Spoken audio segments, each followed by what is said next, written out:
Guys, help me out with something. What in the hell is going on with Suga Sean?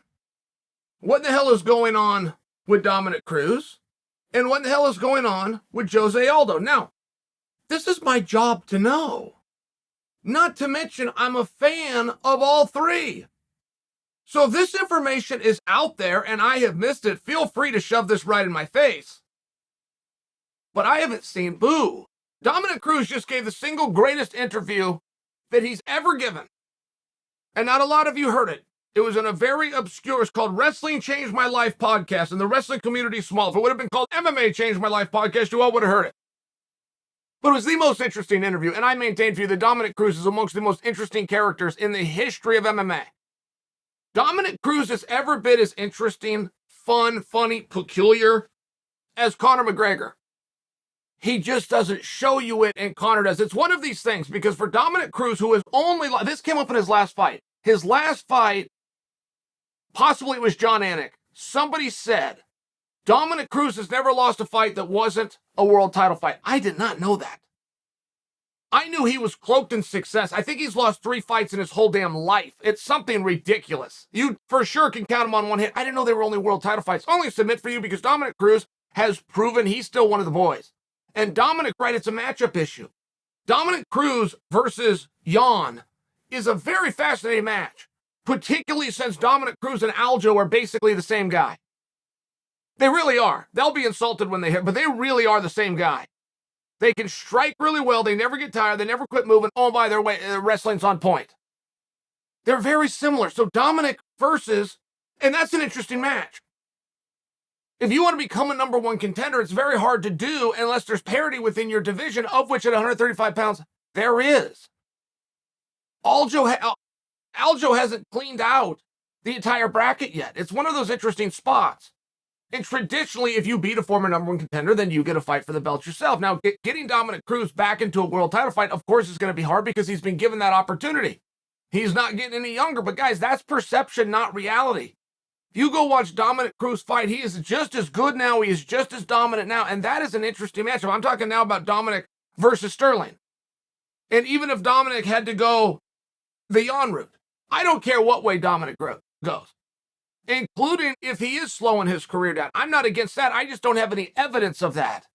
And I do think when you're talking about the top guys and you're looking to bring Dillashaw off the injury list, you're looking to get Cejudo back into the sport. I mean, if we're disclosing up front that we don't know what's next, or the champ, in this case Sterling, at 135 pounds, don't overlook Dominick Cruz. That's all I'm submitting for. What does Dominick have to do to get back in to that talk? Because it's not wins. He's got the wins.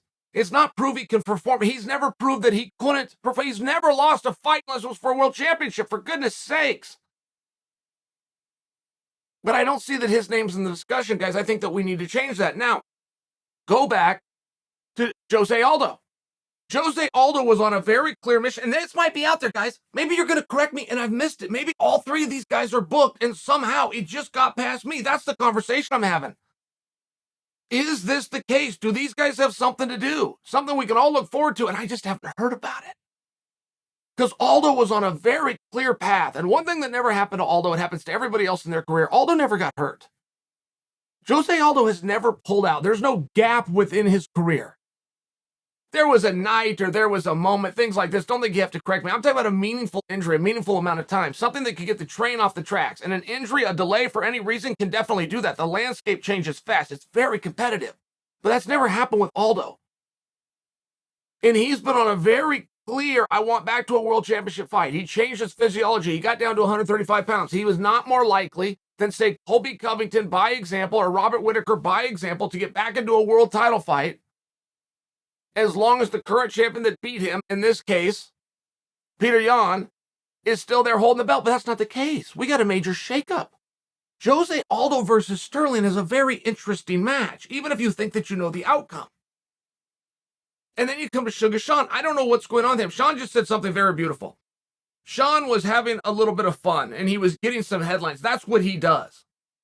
As it pertained to cornering Peter Yan for Peter's fight over the weekend. Right? You guys remember the corner in Russia? They get stuck. They couldn't get a plane. They couldn't leave the country. I think because of what's going on in that part of the world. I think like they were victims of the punishment and the sanctions. Set the geopolitical part aside. They couldn't get here. So Suga Sean says, I'll do it. I'll corner you. Now, Jan responds, and they have a little bit of a back and forth. And I never knew where the truth lied. I knew that in Jan's response, he assumed Suga Sean was joking. I don't think he was. That's a personal belief. You would be stunned how fast this community will come together when one of our own is in need. And it does not matter if it's your biggest rival. We will attack each other. We will take care of the fighter. We have an agreement. We know what the pool is. We understand the unified rules. And we're not always nice. But it will be somebody from within. If one of our guys is in trouble, and Peter Yan was, not having a corner going into a world title fight, I think that Suga Sean was being sincere. Now, Suga Sean weighed in after the fact. This he's 100% serious about. He said, I wish I would have been there for him. I wish I could have cornered him because he fought way too emotional. I think I identified that early, and I think I would have had the right words to calm him back down. Interesting perspective. Interesting perspective. I'm not as concerned of, is that true and what would have you done, Sean?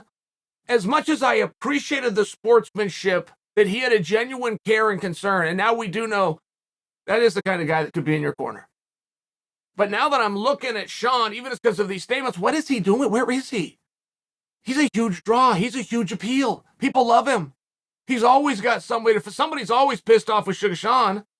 I don't feel as though he could be booked and it would just get under my radar. I've wanted Sean versus Dominick Cruz, and I got Dominick Cruz as the denominator in this whole thing because I also want to see Dominick versus Aldo. And I don't think you can get Aldo and Suga Sean together, so I don't think that it's a full round robin. I think just on paper it's going to be canceled. Aldo is this age, he's over this age, and Sean is younger, and he's not fully defeated. But I do think that Dominick could get in there, and I also think that Dominick could be fighting for a belt still, but he will never get to that title fight unless that conversation begins. Aldo has started the conversation about himself. Aldo saying, I'll do whatever against whoever, but this is my goal. So that conversation is there. And Suga Sean, of course, has the potential to be doing that. But if these three guys, if they can't find one another, I think the three of them could team up, get a little something going. It's probably going to be real competitive, but whoever is left standing, I do believe would qualify for a championship match, particularly now that there's parity within the division, that things are worked out, that Jan and Sterling have settled their business. That's my thought. It's their job to speak up, and guys, maybe they already did. Maybe I missed it. In fairness, this wasn't meant to be a diatribe. It is meant to be a sincere question. What is going on? Dominick, Jose, Sean.